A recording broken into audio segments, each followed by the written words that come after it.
Brighton, they're going to terrorize this defense if, again, I keep touching on Maguire, but if Maguire starts, Mitoma is going to destroy his soul.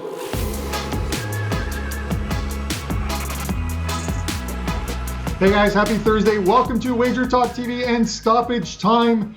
The international break is over. I'm sad to see it go because I had a very good international break, but we're back to domestic leagues and, of course, the Premier League. We're going to look at 3 games of interest today and hopefully provide you with some actionable info. Man United, Brighton, West Ham, Man City, and then we're going to finish it off with a Sunday fixture as Bournemouth host Chelsea. Yes, another Chelsea game on this show because the boys love it. Kev, you're Chelsea blue and blue throughout, even though you are green, my man. How you doing? Yeah, all good. Carmine had a semi-decent European qualifiers myself, but I took a page out of Pavlos's book. I wasn't seeing much value, so I headed over to Africa Cup of Nations, cashed a big ticket on Guinea-Bissau outright. So yeah, I might just stick in the African Cup of Nations from now on, soon to treat me a bit better. Yeah, it's and Pavlos, I always say it, or I repeat what Kelly Stewart always says. Bet numbers, not names, and that's probably why the two of you headed over to Africa to take advantage of some value in some of the games there. Yeah, it's true. I mean, the Africa Cup of Nations, the final stage is on January. Just remember my words. Bet every first half under and first half draw. It's really easy to read that championship. But yeah, I made, I think, a little over 20 units with these qualifiers. A couple of best bets won. I think I went 2-1 with my best bets. They were really, a good refreshing restart. But I need my leagues play now because, we got the stats, we got a better view of who's playing, all the teams, the trends and stuff and whatnot. So we're ready to go back into the EPL, and there's going to be a very tricky weekend, I should say, because the Champions League is starting, Europa and Europa Conference League are also starting. So be careful with these weekend matches, especially those involving teams that have matches in 2 or 3 days. Yeah, I'm looking forward to Nick. I know you're looking forward to MLS returning after the break. I know you are keeping an eye on players that were over on international duty coming back and playing for MLS teams, or even if they're available, a player like Lionel Messi, who sat out the game against Bolivia, Nick, but he was allowed on the bench even though he was reported as injured. It was fatigue is what they're saying, but he was allowed on the bench because he signed papers with FIFA to become an assistant coach of Argentina. I'm not sure if you knew that. I did not know that, but yeah, he's resting up. Miami's making a run. They're going for the unprecedented triple crown. What are we calling it in America, where you win 3 titles? And yeah, I know, but you don't call that in America because they don't use the same terms ever that you talk about anything soccer related. So anyway, I think he's going to be there in the field this week, and I'm excited though as that Moss does return. You damn Americans. But the Canadians do the exact same thing. It's just that we don't win anything up here. But with that said, guys, let's get right to the action, man. Saturday morning, Man United, Brighton. Man United plus 115. The draw plus 285. Brighton plus 210. Some nice plus prices across the board there. Kev, I'm going to go to you first on this one, but I'm going to make my point very clear. Haven't been the best of performances for Man United heading into the international break.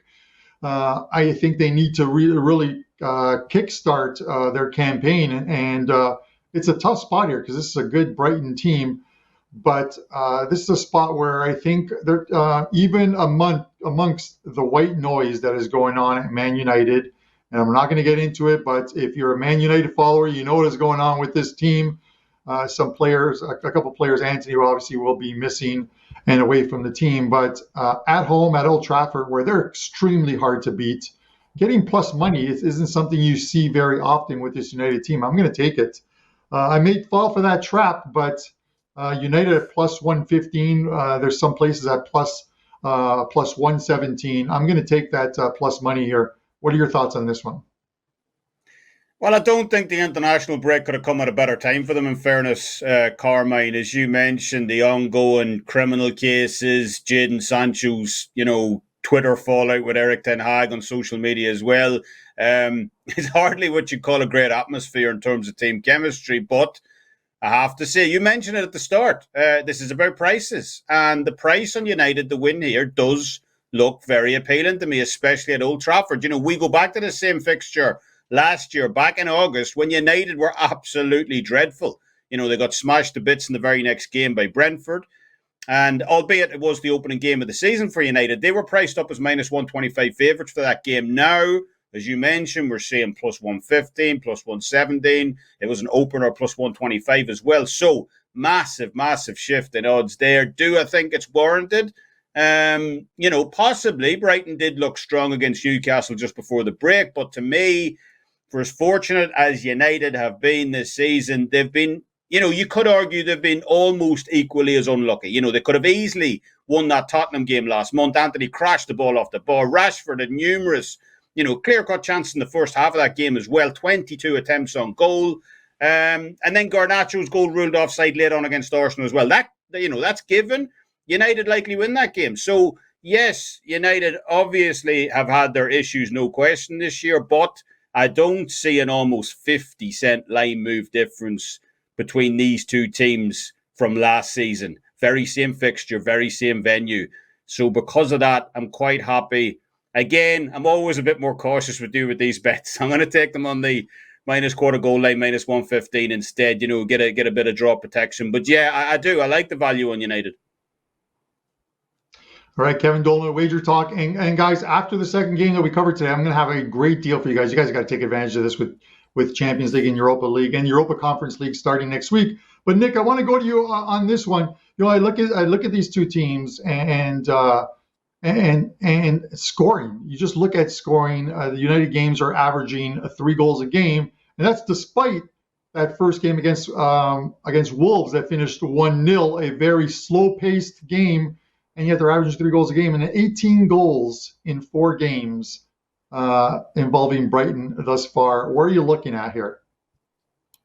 Yeah, that's what I'm looking at right now is goals. And really it's just because right now I'm not seeing anything exciting or great from either side's defense. United, Kevin hit on it, you know, international break did come at a good time for them. They've certainly been a disappointment thus far, in my opinion. They lost both of their big matches to the Spurs and Gunners. Defensively, allowed 7 goals already in 4 matches. They're allowing 1.78 expected goals per game. I know it's only 4 games, but it is an alarming, I guess you could say, start to them to the season. They've allowed 16.5 shots, 5.3 on goal. So it just everything points, for me at least right now, to a team I don't really trust laying a number.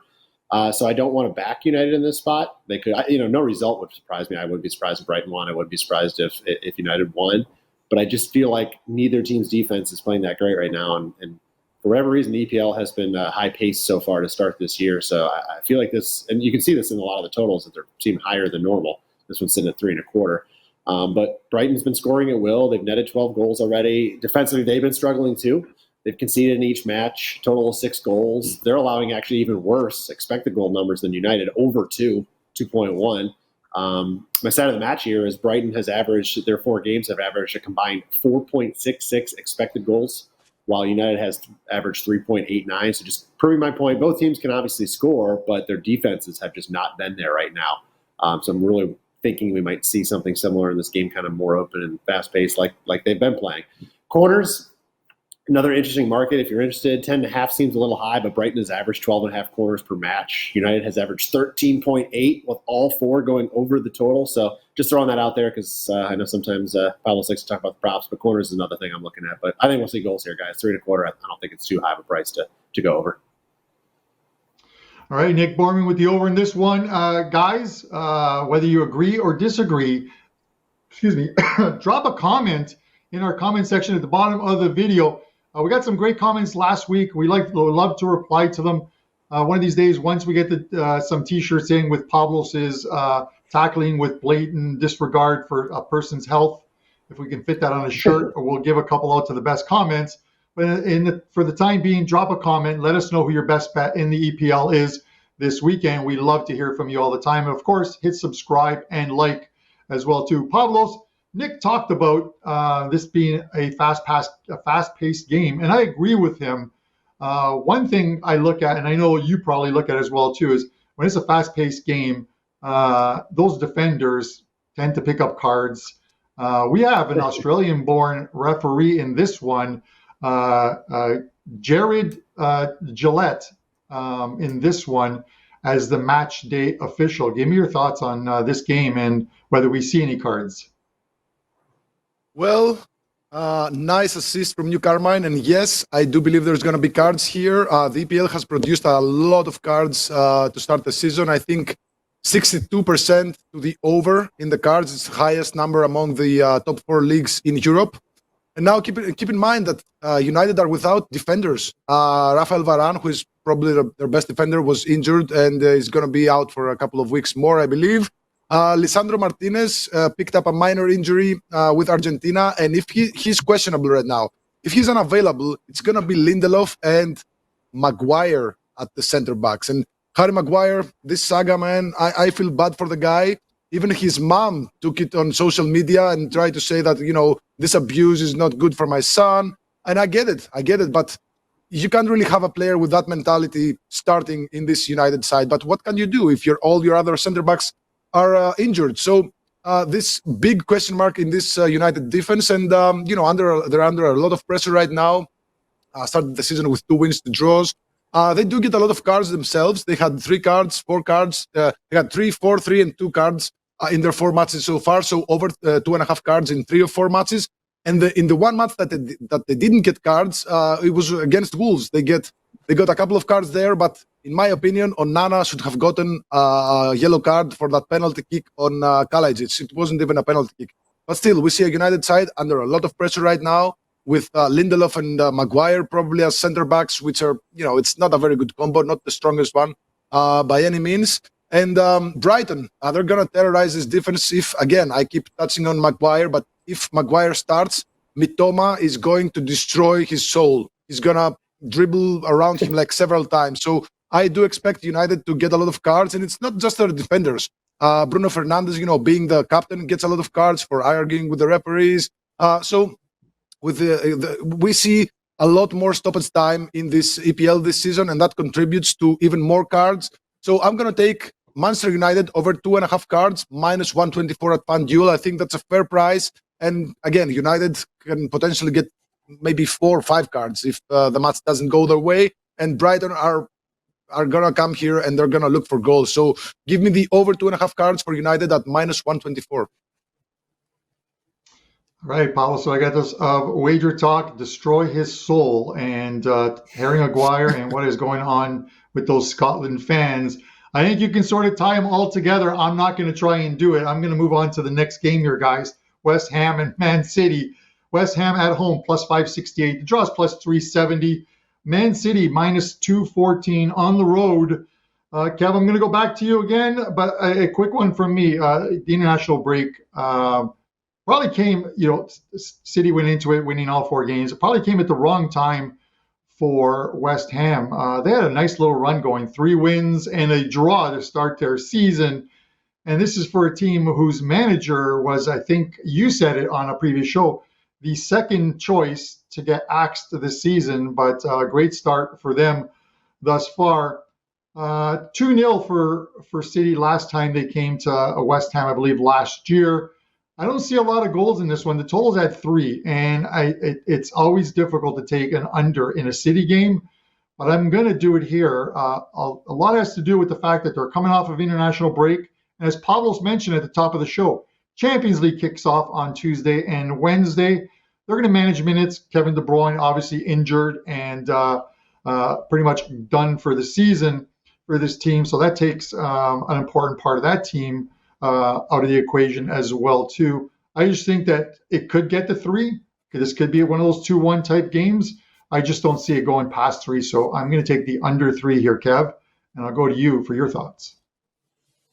Yeah, that's true, Carmine. But Red Star next week. I just, Man City could fire out the under-17 squad, probably wrap that up, with the 1 or 2-0 win in fairness. So, as you mentioned at the start, it's hard not to be impressed with the start West Ham have made. Week 1, that 1-1 draw against Bournemouth, you're probably thinking, here we go again if you're a West Ham fan. But In fairness to the Hammers, they've responded well. They put up 3 goals against Chelsea in week 2, 3 goals against Brighton the week after that, 2 against Luton. So they've really turned their goal scoring form around since last season. And I can't help thinking that if they can do the same here, potentially, this game could spark into life on Saturday. The Hammers did get blanked, as you mentioned, in this same fixture last season in East London. But prior to that, they'd scored 3 goals in the previous 2 games against Manchester City. And I think it's fair to say that despite West Ham's European success last season, that was probably one of the worst iterations we've seen of this side over the last few years. So I'm optimistic of a couple of goals in this one. I don't want to touch the total, as I wouldn't be at all surprised to see this one land on 3 goals. So instead of taking the over-under here, I've opted instead to look at the total goals bands and take 3 or 4 goals there plus 140. West Ham have scored in every single Premier League game so far this season. We know that. Obviously, none came against a defence as resilient as Manchester City's, but West Ham are in form right now. If they can get on the score sheet here, I believe we see this bet, kind of cash on Saturday. So yeah, I'm happy. Like, all I need is 3 goals. And a plus 140. Quite like that. All right, there you have it. Kevin Dolan, WagerTalk, with his thoughts. Nick, I'm going to go to you on this one. This is one of those statements that I might regret saying, but I'm going to say it anyways. City, four games in, 4 wins, but they haven't been impressive. Yes, 5-1 over Fulham, but a team we all expect to get, I think, relegated at the end of the season. They opened up with a 3-0 win over newly promoted Burnley, but the games in between, they needed an 88th minute goal from Rodri to win at Sheffield 2-1. The game prior to that, a pretty slow-paced 1-0 win over Newcastle at the Etihad. Give me your thoughts on this one. Yeah, you're right in the fact that maybe City aren't scoring like we have grown accustomed to see them score. I mean, we know they can put up 4 or 5 goals themselves. They win 5-0 against Burnley pretty much every time they play.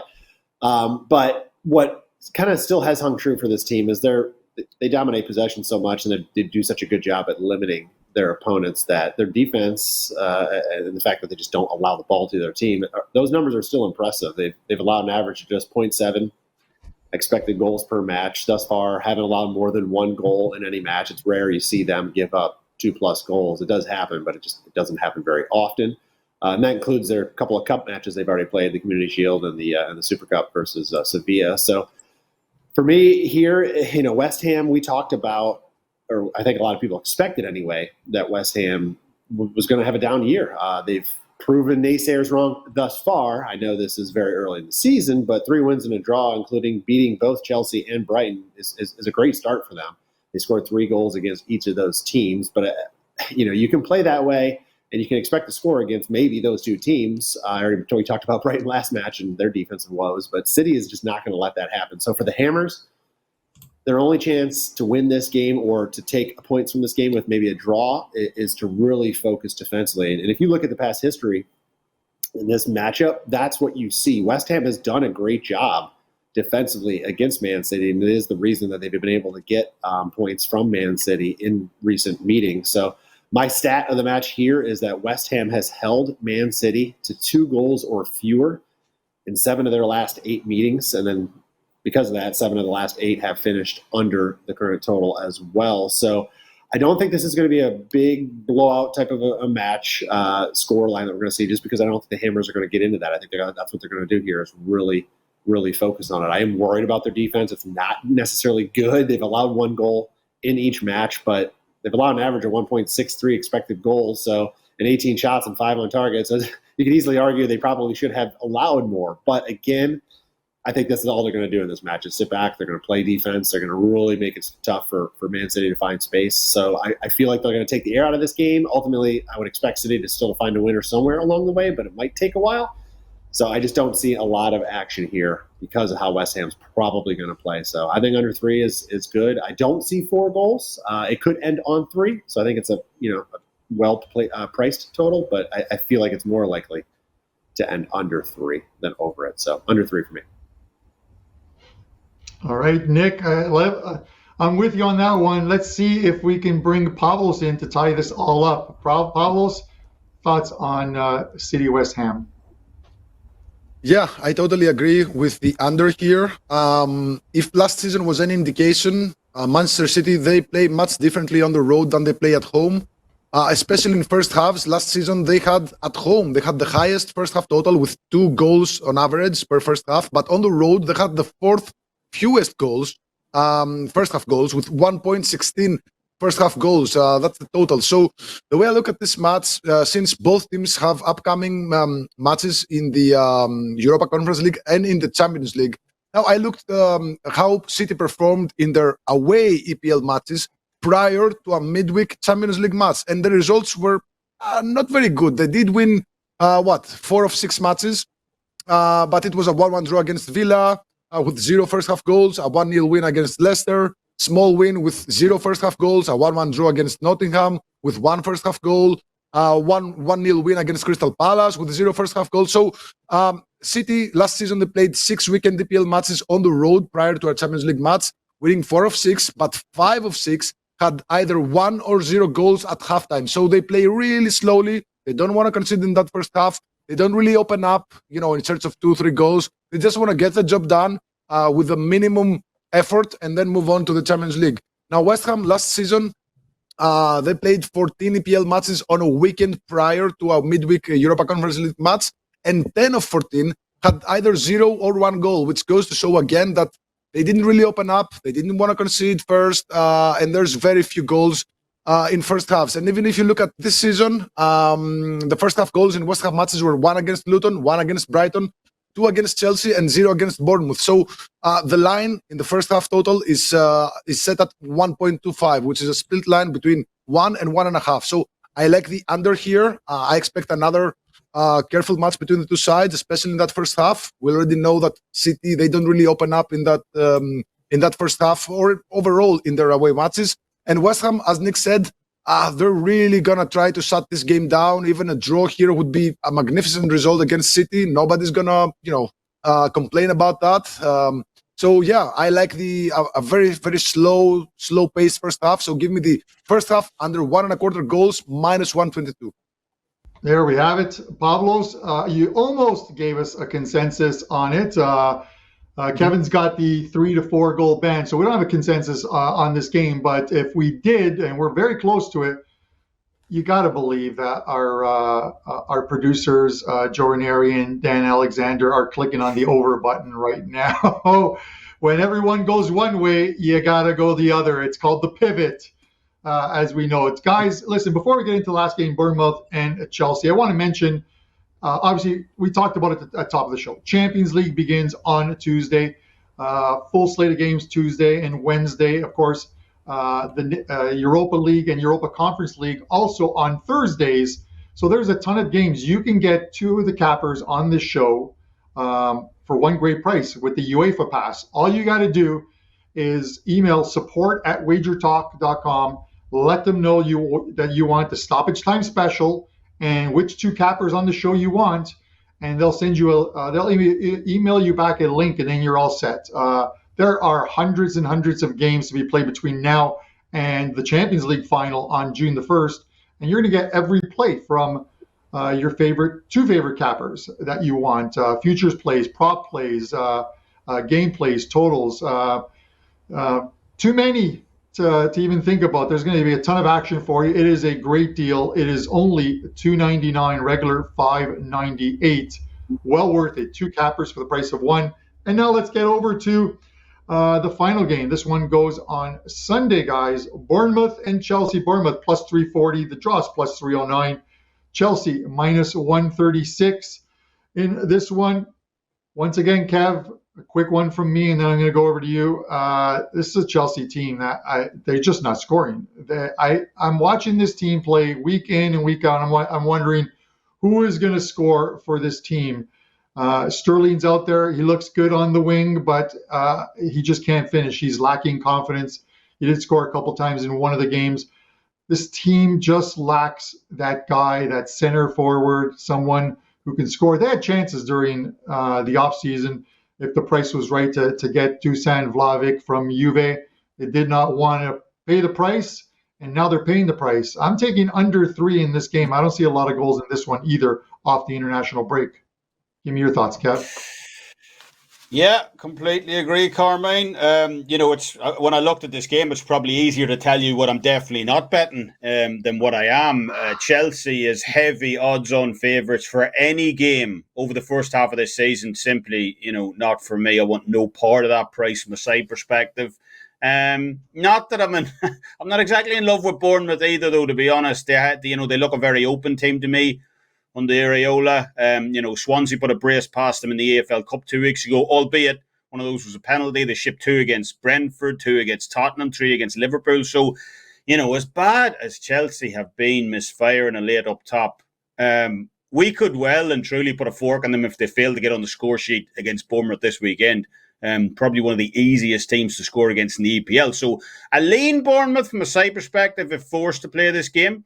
But as you said, I much prefer the under 3 goals here at -120. I just do not see 4 goals happening in this game. Despite their problems in attack this season, only Manchester City and Arsenal have allowed fewer total shots at the back than Chelsea have. And they rank top 3 in the league in defensive XGA this season as well. So I believe Chelsea should be able to limit Bournemouth in this one in terms of the amount of chances, they give up. And that's a distinct possibility as well as, Bournemouth looked absolutely toothless in attack a couple of weeks ago against Tottenham. Barely created anything in that game. So, a draw wouldn't surprise me here a ton. Maybe a 1-goal win for Chelsea. But, like I said, I'm in agreement with you. And I'd be very surprised if we see 4 goals in this one come Sunday. So, yeah, under 3 goals, -120. All right, Kevin Dolan, WagerTalk. Nick, Pochettino, I thought in that first game where they played Liverpool, at least in the first half, they were attacking. They were a free-flowing team, moving forward, playing from the back out, playing really well. I thought to myself, wow, this is what we can expect from Chelsea moving forward. They're going to have a good season. But that was one half. And since then, this team, you want to believe that they're better, but they're just not showing it on the pitch. Give me your thoughts on this one. Yeah, this just in, guys. Bournemouth, they stink. Kevin hit it on the head for sure. If there's a game that Chelsea should be winning, it certainly is this one. Although they couldn't beat Nottingham right before the international break, so you never know. But I don't trust Chelsea laying anything, especially on the road. I don't want to back Bournemouth; they just aren't good. But if I'm going picking a side here, I would have to go Bournemouth and get in the head start because I don't trust Chelsea. I agree with you because you really expect Chelsea to score, multiple goals in this match. They've shown they can't. So we all know how bad the Blues were last year, but what exactly have they done that makes you want to bet on them yet, right? They beat Luton 3-0 at home. Okay, who cares? Luton has no business being in the Premier League. They did draw, as you mentioned, Carm, 1-1 with Liverpool in their opener. Nothing wrong with that result at all. However, the 1-3 loss at West Ham in their only away match this season, and of course that 1-0 home loss to Nottingham just before the international break are both not good. I still don't know yet how the West Ham result is because I don't really know yet how that team is going to be. But either way, not what you'd expect from the team that's supposed to be getting better, supposed to be improving, is supposed to be making all these right moves. Last season, Stamford Bridge, 5 wins in 19 matches. 3 of those came in their first 5 matches, meaning they won 2 times over their final 14 away games end last season. So I can't get behind a team that just can't play away from home. 2 times in the final 14 matches last year, just no thank you. Bournemouth, like I said, not a team I'm excited to back in this game. I mean, they are winless on the air. They're allowing 20 shots per match, but they've earned 2 draws at least. Some maybe. Last season, they did earn points in just over half of their home matches, 10 wins or draws in 19 matches. So they are capable of earning points at home. So I'll lean Bournemouth plus half a goal to start this match. You can get plus money. It's like plus 105, so it's not a terrible price. This is my least favorite of the 3 matches, but if I'm picking a side here, I go Bournemouth. All right, Nick taking the half goal with Bournemouth. Pavlos, we're going to let you close it off. I'm going to try and assist you on this one as well, too. David Coote, if I pronounced that correctly, is the match day official. He's got a lot of yellows beside his name. I'm looking at in the games that he has officiated both in the Championship and the Premier League. Give me your thoughts on this one. Yeah, I think there's going to be some cards in this one. There is this decision isn't, and it's just a lean. It's far from an official play, but I'm leaning cards for Bournemouth here. There are several reasons why I like that. First of all, it's a philosophical reason in the sense that Chelsea are under a lot of pressure right now. Just one win in the season. They just lost to Nottingham, and of course, these international breaks. Whenever a team is in bad form and then there is an international break, they tend to come out with with better form, and the same goes the other way. So if a team is in really good form and then they tend to lose that form after the international break. Now, I don't really want to go anywhere near Chelsea right now. Bournemouth, I don't know. Maybe they can damage them here. I don't want to take a side. I don't want to take a total. One thing's for certain. Chelsea are under a lot of pressure to get some points. Not some points. They need all 3 points. And, whenever teams are under pressure, one of two things happen. They either get cards themselves if the match doesn't go their way, or they end up, taking a 2-0 lead, and then they keep pushing for more goals, to get that confidence in. And then the defending side, they get, a lot of fouls and a lot of cards. And that's what I'm hoping is going to happen. I'm hoping that Chelsea somehow pressure Bournemouth from the get-go. Maybe they get an early goal, and Bournemouth, I think they're gonna be stuck in a defensive role in this match, which always contributes to a lot of cards. And again, I'm gonna have to echo myself. We see a lot more stoppage time this season in the EPL, and which contributes to more goals and more cards. Now, Bournemouth, they got two cards against Brentford, 4 cards against Swansea in the EFL Cup, 3 against Liverpool. And Chelsea's opponents so far in the season in 4 EPL matches, all 4 of them had over 2.5 cards, with Chelsea themselves getting over 2.5 cards in 3 or 4 matches. So I'm going to take Bournemouth over 2.5 cards, minus 116 at FanDuel. It's a very realistic scenario in what is a really tricky match this weekend. All right, there you have it. And yeah, Pavlos, his last 6 officiated matches, let's forget about the overall cards, but his last 6 officiated between the the home team has picked up an average of 4.75 cards per game. So a pretty big number there. Someone's got yellow cards when he's out there. But listen, guys, with that said, we're going to go into our recap of the show. Again, leave a comment at the bottom of this video. Let us know your thoughts on the 3 games we covered. And if you have a best bet that's not one of these 3, drop it in there as well, too, along with any questions that you might have. But, Kev, we're going to go to you. Let us know what you have up over at WagerTalk, and we'll have a look at your leans on today's show.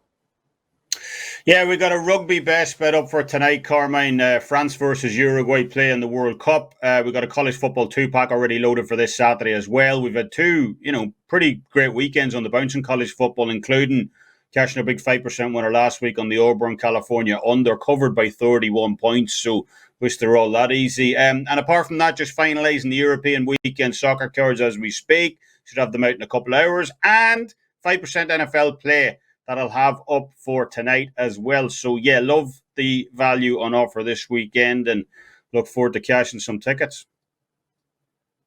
All right, love it, and best of luck with those plays starting tonight, of course. Nick, let's go over to you. What do you have up at WagerTalk? And I'll have a look at your leans. Well, the good news is golf is back. I know that makes Kevin very, very happy, and so I'm excited about that. We'll have Ryder Cup coming in 2 weeks, big tournament there. But right now, just got a couple plays up already for this weekend in the Premier League and MLS. So I'm excited about this weekend's card, and that's all I have right now is those soccer plays and golf back in action. So looking forward to it, but international break, and like you guys, I struggle with early, so I shut it down quickly, and it's been 4 straight days of no plays, but really just focus on the weekend. So I think I got a good read on this weekend's card. I'm excited for it. That's a good thing, Nick. Gave you time to look over the card, and hopefully a great weekend. And those golf plays, you've hit some doozies this season, so you guys got to take advantage of that over at WagerTalk. Pavlos, my man, what do you got up? And let's have a look at your leans. I have a 5% MLS spread bet for Saturday and a couple of 4% best bets for Saturday and Sunday. And I'm number 1 in 5% releases year to date and last 365 days. Number 1 in 5% releases in the MLS with 8 and 4 so far in the season. number one in MLS year to date, and number one in soccer year to date. So I'm having a blast this season. 19-3 run in 4% and 5% since May, and won 12 of our last 13. So it's been going amazing with these best bets in the MLS. I got one big one for a big one for Saturday, and a couple of best bets for Saturday and Sunday. All right, I wish you the best of luck as well. For myself, we'll start Sunday backwards. NFL card up, 3 plays up. A great weekend last Sunday, 4-0 sweep. Number one at WagerTalk since week 1 of the NFL season last year, and releasing any 4 or 5% play, a 5% winner last week.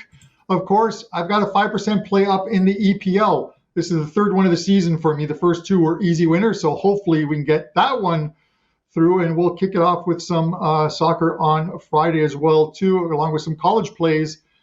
You can use code ALL30 to get $30 off a 7-day all access for me, and that's going to carry you right through to next week's Champions League. And of course, we've got that great Champions League deal. Email support@WagerTalk.